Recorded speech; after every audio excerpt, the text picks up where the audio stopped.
These aren't the shores of northern France or the gardens of Versailles or a cafe on the Champs-Élysées, but you might understandably feel transported.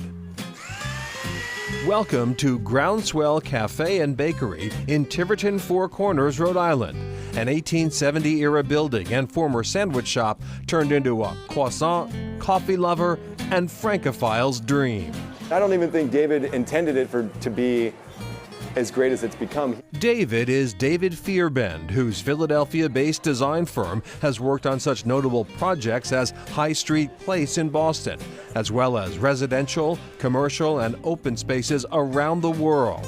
Having designed so much for others, this is his first foray into ownership. Todd Renner is general manager in Tiverton. We make every single thing in-house here, so we're really proud of the coffee we serve, we're proud of the pastries we make every day, and the food in the kitchen is great. Breakfast is a big part of our day for sure, but we do sandwiches, soups, salads, everything is scratch, everything is all just a lot of love into it, and I think that's what we're really proud of, and I think people see that. But wait, there's a lot more. Groundswell has a garden and home store across the street, and a table and provision store adjacent to the cafe. It's a mini campus of feasts for the eyes, the stomach, and the soul.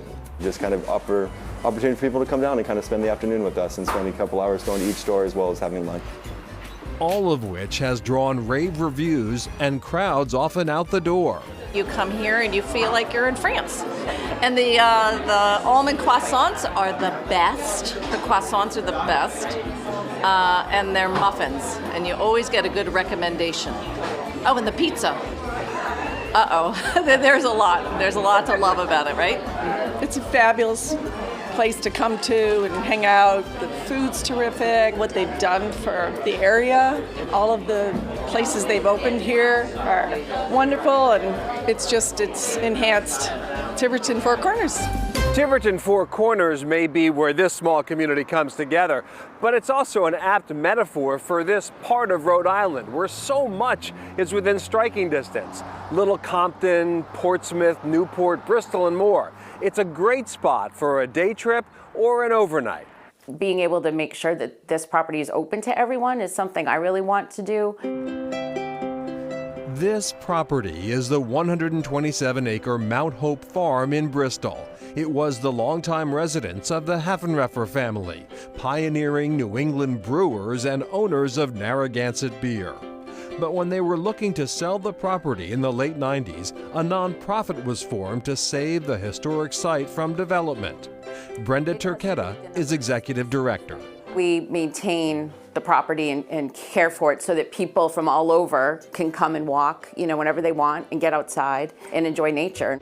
The property's agricultural history is maintained through weekly farmers markets, a vegetable garden that donates all of its yield to the local food pantry, and a friendly mix of animals who took a shine to our photographer. But these days it is the weddings that yield the most bountiful harvest. With 2 locations, the barn and a rustic cabin on the ocean, it's a thriving business. And the 12-room historic inn spread across 3 buildings also brings in revenue for the property. Programming and events manager Katie Blaze organizes everything from oyster shucking workshops to networking events. And I think a big thing that I love is Rhode Island has such a great community of small businesses and food entrepreneurs, so I really tried to tap into that market and get people here to showcase the things that they do. Mount Hope Farm is a level 1 arboretum, has a popular story walk, and miles of walking trails. Listed on the National Register of Historic Places and preserved from development, Brenda Turquetta hopes more people will seek out its tranquility. I think it's a step back and a step away from the technology and the buzz of today, and to come here and go for a walk and see the birds and the animals and just relax and unplug for a while. And congrats to Mount Hope. They're celebrating 25 years as a non-profit. And if you're interested in the oyster tasting and workshop, that's coming up on June 1st. And back to Groundswell, just to give you an idea of how quickly they have grown. They started out thinking they would need 5 to 6 employees. Well, last summer in the cafe and bakery alone, they had 64 employees. Also, the cafe is a laptop-free zone. They wanted a place where people could come, relax, feel a sense of community, and not feel like it's a workspace. So you are forewarned, do not bring the laptop. It looked very special, I will say. Coming up, Nicole Estefan goes deep in Ipswich. People associate the Ipswich